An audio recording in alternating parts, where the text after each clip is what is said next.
हम इस जीवन का इन्वेस्टमेंट कहाँ कर रहे हैं?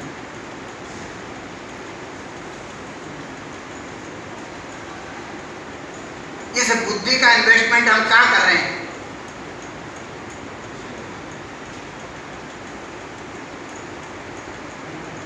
हम इनका इन्वेस्टमेंट वहां कर रहे हैं जो नाश होने वाले हैं। अच्छा, नचिकेता को यमराज ने कहा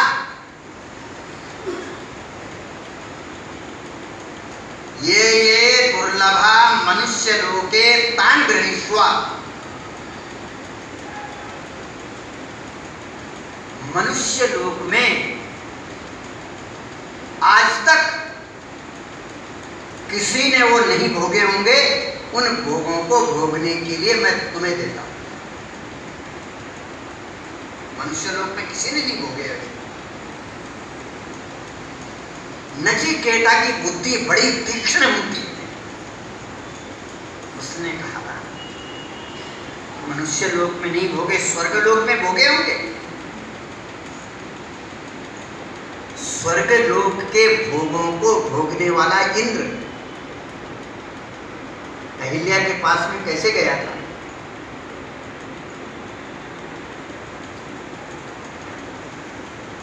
कैसे गया?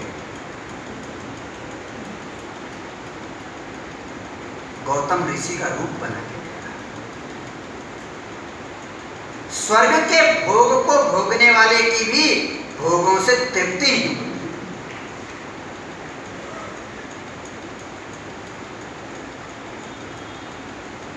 उसके मन में भी विकृति रहती है। ये भोगों की आकांक्षा कब खत्म होती है? भोगों की आकांक्षा खत्म होती है जब व्यक्ति अपनी मानी हुई बात को और की हुई बात को से जब उसका विश्वास खत्म हो जाता है। मैंने कर्म से, महाराज जी से बीच में थोड़ा उदाहरण दिया था, नास्ति अकृतः कृतेन। कर्म से प्राप्त होने वाली किसी भी वस्तु के प्रति जब मनुष्य का यह निश्चय होता है कि इससे मेरी तृप्ति नहीं हो सकती, तब आदमी की उस तरफ प्रवृत्ति नहीं होती। जब तक कहीं चित्त में ये वासना है कि शायद इससे तृप्ति हो जाए, तब तक नहीं मिलती। कहीं आप जो श्रेय और प्रेय की बात कर रहे हैं ना, आप कभी भागवत यदि पढ़ के देखेंगे, भागवत के दो पात्र हैं बड़े महत्वपूर्ण, और बृहदारण्य के भी दो पात्र हैं बड़े महत्वपूर्ण। भगवान शंकराचार्य जी महाराज ने मैत्रेयी जी के लिए लिखा है बृहदारण्य भाष्य में, श्रेय कामिनी। क्या लिखा है? श्रेय कामिनी। और कात्यायनी हो गया प्रेय कामिनी। प्रेय कामिनी में प्रेय कामिनी का अर्थ ये हो गया कि जो तुमने कमाया उसको चाहने वाली,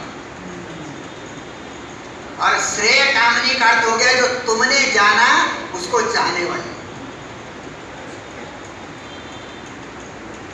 जो तुमने जाना उसको चाहे।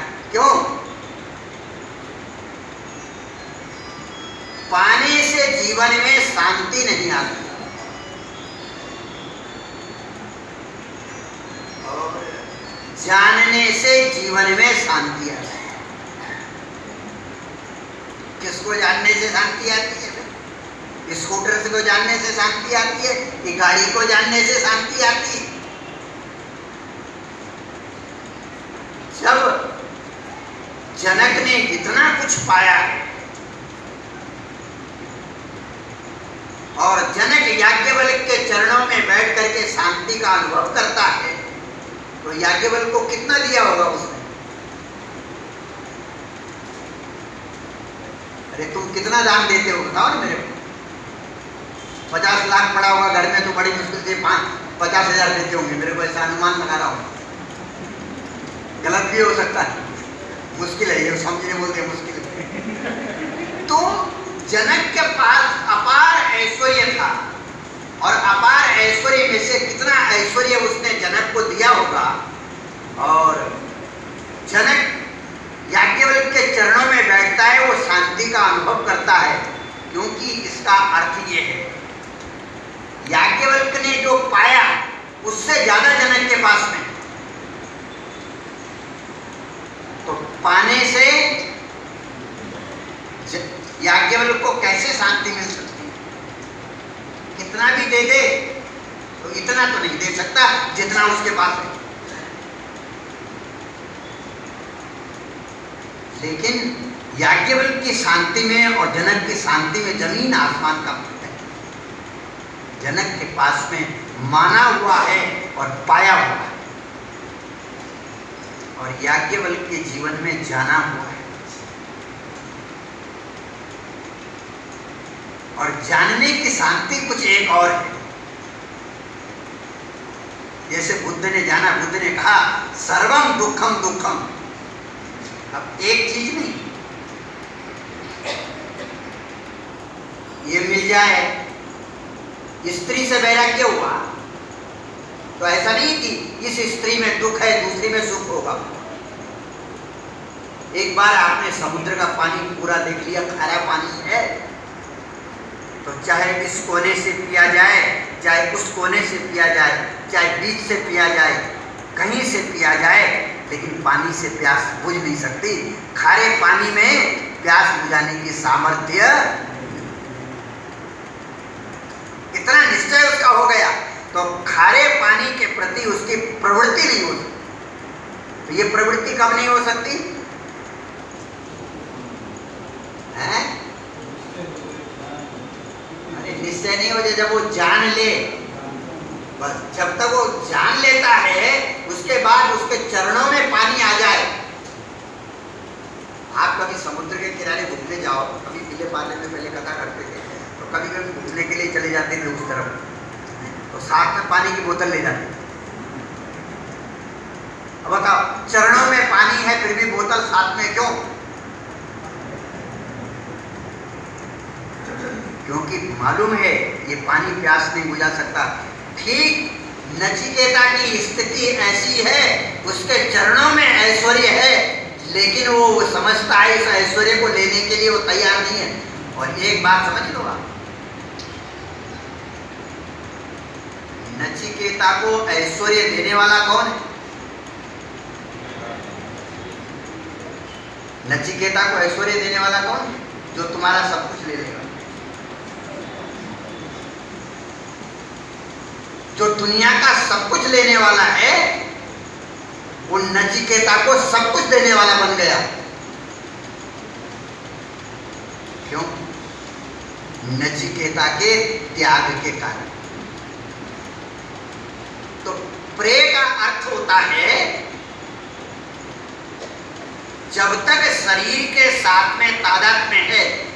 उदाहरण के लिए आंख को हम प्रसन्न करते हैं तो रूप की जरूरत है, और कान को यदि प्रसन्न करना है तो जसराज को सुनने की जरूरत है, अथवा किसी और को सुनो।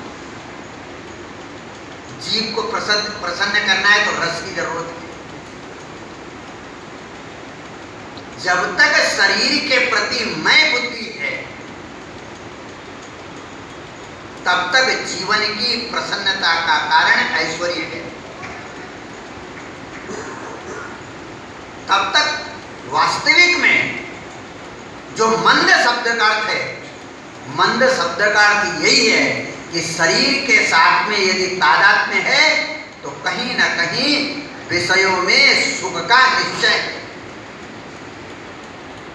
यदि शरीर के साथ में तादात्म्य है अथवा मन के साथ में तादात्म्य है, तादात्म्य का अर्थ इतना समझ लेना, जो हम नहीं हैं यदि वो हमको उसको समझ रहे हैं कि ये मैं हूं, तो कहीं ना कहीं उसके प्रति आपकी प्रवृत्ति। इसके लिए दो दृष्टांत मैंने आपको बोला था, भागवत जी के हैं। दो बड़े महत्वपूर्ण व्यक्ति हैं श्रीमद् भागवत में। एक चतुर्थ स्कंद के अंदर है ध्रुव और एक सप्तम स्कंद के अंदर है कौन? प्रहलाद। अब इनकी आप विवेचना करके देख लेना भागवत जी के हिसाब से। तो ध्रुव जो है वो प्रेय मार्ग पर चलने वाला व्यक्ति है और प्रहलाद जी महाराज जो हैं वो श्रेय मार्ग पर चलने वाले व्यक्ति हैं। जो व्यक्ति प्रेय मार्ग पर चलता है वो व्यक्ति ईश्वर का उपयोग ऐश्वर्य पाने के लिए करता है। उसके लिए ईश्वर साधन हो जाता है और बहुत दुखी होने की जरूरत नहीं है कि हम लोग भगवान से कुछ मांगते हैं। जरूर मांगना चाहिए, दुनिया के भिखारियों से मांगना तो महादेव जी से मांगना चाहिए। हाँ, और क्या? ध्रुव जो है जब भगवान उसके सामने आते हैं, प्रसन्न होकर के जब प्रकट होते हैं, इतने जबरदस्त साधना करता है वो, तो भगवान के स्वरूप को जानता है कि नहीं जानता? भगवान का उसको जो प्रत्यक्षीकरण हुआ वो निर्गुण का हुआ होगा कि सगुण का हुआ होगा? क्या लगता है आप लोगों को? माताएं हैं तो बताएं, क्या लगता है किसका हुआ? कोई मारने वाला नहीं मैं आप, वो निर्गुण का ही उसको साक्षात्कार हुआ। लिखा भागवत में लिखा है, यो अंत प्रविश्य मम वाचमिमां प्रसुप्तां संजीवयत्यखिल शक्तिधर स्वधाम्ना अन्याश्च हस्तचरण श्रवणत्वगादीन् प्राणान् नमो भगवते पुरुषाय। आप बता लीजिए, इतना साक्षात्कार होने के बाद और फिर भगवान प्रकट होते हैं। भगवान ने कहा मांगो, कुछ मांगो।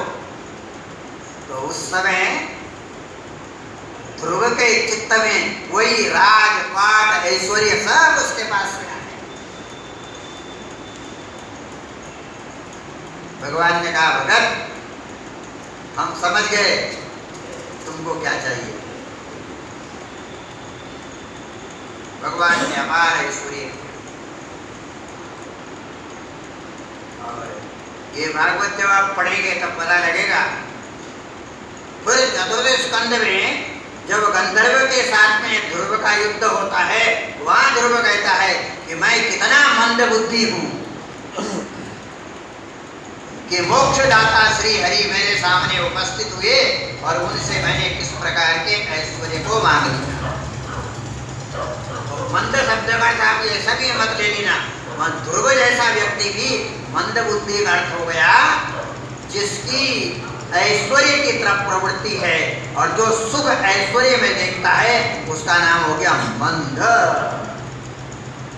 और जो ईश्वर में सुख देखता है उसका नाम हो गया धीर। बड़ा समझदार है। जो ऐश्वर्य में सुख देखता है उसका नाम हो गया मंद, और जो ईश्वर में सुख देखता है उसका नाम हो गया क्या? धीर। और वो धीर कौन है? वो धीर हो गया प्रहलाद जी महाराज। सप्तम स्कंद का श्लोक है, बड़ा अच्छा श्लोक है सप्तम स्कंद का।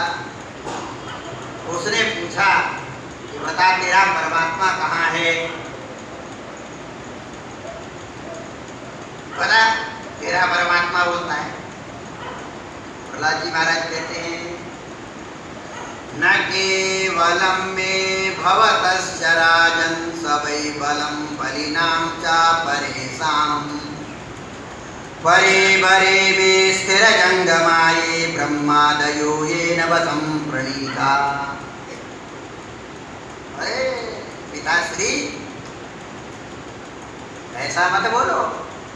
न केवलम में, वो परमात्मा केवल मेरा नहीं, वो परमात्मा जितना मेरा है उतना ही आपका है।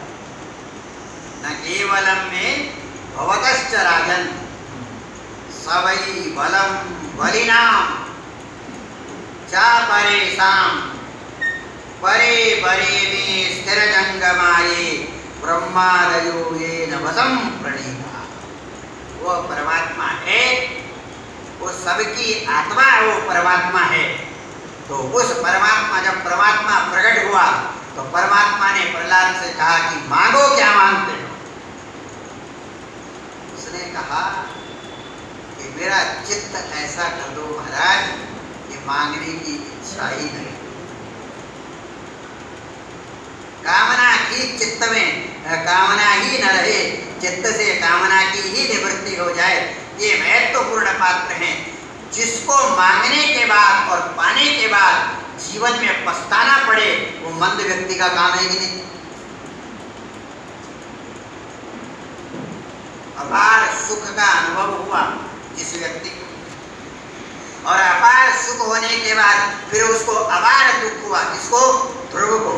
आपने पढ़ा होगा, इतना दुखी हो गया, उसको समझाने के लिए मनु महाराज को स्वयं आना पड़ा। तो ऐश्वर्य का स्वभाव ऐसा है, चाहे उसको रावण की तरह प्राप्त करो छीन के, या ध्रुव की तरह प्राप्त करो तपस्या करके, लेकिन ऐश्वर्य का स्वभाव है कि उसको समाप्त होना ही, नाश उसका होना ही। इसलिए योग जो मंद और धीर पुरुष हैं, मंद और धीर पुरुष में यही अंतर है। इसलिए धीर पुरुष जो है वो नचिकेता है, और इस धीर पुरुष नचिकेता है, इस बात की प्रमाणिकता मिलती है कठोपनिषद से। भारतीय दर्शन के सबसे मूर्धन्य व्यक्ति भगवान आदि शंकराचार्य जी महाराज, वो कठोपनिषद का भाष्य जब प्रारंभ करते हैं तो कहते हैं ब्रह्म विद्या के आचार्य, वैवस्वत बोला ना, और उनको नमस्कार करता हूं, और नचिकेत से जा। ब्रह्म विद्या के आचार्य यमराज को नमस्कार करता हूं और नचिकेता को नमस्कार करता हूं। ये श्रेय और प्रेय का जो रहस्य है, ये श्रेय और प्रेय, चाहे आप मैत्रेय जी और कात्यायनी जी को ले लो, और चाहे आप ध्रुव और प्रहलाद को ले लो, क्योंकि प्रेय को प्राप्त करने के बाद जब ध्रुव को भी स्वयं पश्चाताप हो गया, अब पश्चाताप जीवन में कब होता है?